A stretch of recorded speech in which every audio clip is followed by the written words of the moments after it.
অনেকে আমাকে বলতা সারাদিন এই পিচ্চিরে কেন এত আদর করি, সারাদিন কুলসুম কুলসুম কেন করি, একদিন ঠিকই ও আমাকে ছেড়ে চলে যাবে, এত আদর করা ভালো না। তো সেটাই সত্যি হলো। তো যাই হোক, তোমরা ফুল ভিডিওটা দেখলে হয়তো বা বুঝতে পারবা। তো কুলসুম যেহেতু আমাদের বাসা ছেড়ে চলেই যাবে, তাই যাওয়ার আগে ও আমাকে বলছিল যে আপু নুডলস খাবো, তাই আমি ওর জন্য কাপ নুডলস নিয়ে আসছিলাম। আর এটার দাম নিয়েছে মাত্র 35 টাকা। আমি আসলে আরো বড় কাপ নুডলস খুঁজতেছিলাম, তো পাই নাই, এটাই পাইছি। আর আমি ভাবিও নাই 35 টাকা দিয়ে কেনার পর এটার ভিতরে এত কিছু আছে। আমি ভাবছিলাম যে বেশি একটা মজা হবে না, বাট এটা খাওয়ার পরে এত মজা লাগছে, আমার মনে হয় না যে আমি কোনো রেস্টুরেন্টে নুডলস খাই এত মজা পাইছি। এটা অনেক মজা ছিল। যাই হোক, আসল কথায় আসি, কুলসুম আমাদের বাসা থেকে চলে গেলে 80% মানুষই কিন্তু অনেক খুশি হবে। আর এই 80% মানুষই কিন্তু আমাদের পরিচিত। আর 20% মানুষ যারা খুশি হবে তারা হইতেছে, তারা আমাকে চিনেও না আর আমিও তাদেরকে চিনি না। তারা মাঝে মাঝে আমার ভিডিও দেখে, মানে আমার ভিডিও মাঝে মাঝে তাদের সামনে যায়, তারা ভালো লাগে না, দেখে না। তো চলে গেলে ওর ভিডিও আরো সামনে যাবে না, ওদের এমনিও ভালো লাগবে আরো তখন। তো এই জন্য তারাও খুশি, আর 80% মানুষ তারাও খুশি হবে। সত্যি কথা বলতে কি জানেন, আপনি যাকে সবচেয়ে বেশি গুরুত্ব দিবেন, যাকে সবচেয়ে বেশি ভালোবাসবেন, সেই জিনিসটাই আপনার থেকে হারিয়ে যাবে, সেই মানুষটাই আপনার থেকে সরে যাবে। সেটা যেই হোক না কেন, আপনি কারোর জন্য কিছু করবেন, দিন শেষে দেখবেন তার কাছে আপনার কোনো মূল্যই নাই। আপনি তার জন্য কি করছেন না করছেন সে সব ভুলে যাবে। আমার রাগটা একটু বেশি, তাই আমার রাগ উঠলে আমি খুবই চিল্লাচিল্লি করি, সেটা সবার সাথেই।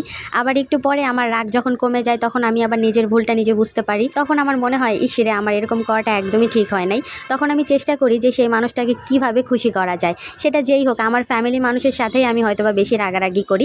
এছাড়া আমি বাহিরের মানুষকে খুব কম রাগ দেখাই, কারণ আমি কারোর সাথে মিশতেও যাই না, আর কারোর সাথে আমার তেমন ভালো সম্পর্ক নাই, কারণ আমার রাগ বেশি।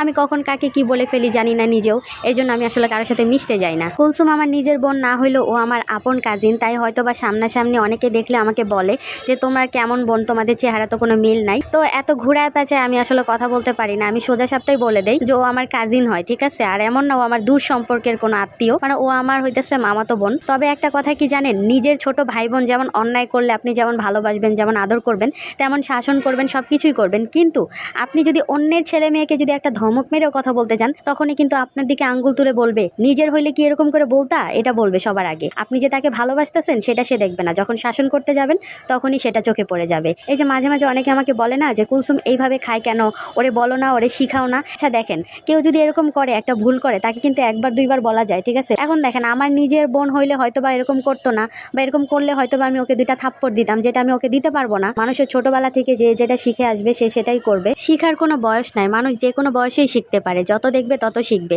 আর কিছু মানুষ মনে করেন আপনার ভালো কোনোভাবেই সহ্য করতে পারবে না, আপনি যাই করবেন সেটাতেই সমস্যা ধরবে। মানে আসল সমস্যা না এদের মধ্যেই, কারণ এরা না কারো ভালো দেখতেই পারে না। যাই হোক, এত কিছুর মাঝেও মাঝে মাঝে কুলসুমের কথাবার্তা আর ওর খাওয়া দেখলে আমার অনেক হাসি পায়। মানে এত কষ্টের মধ্যেও না ওর এই নুডলস খাওয়াটা দেখে আমার অনেক হাসি পাইছে। যাই হোক, শেষবারের মতো তোমরাও আমার মতো একটু হাসিয়া নাও, কষ্টের মাঝেও একটু সুখের কান্না।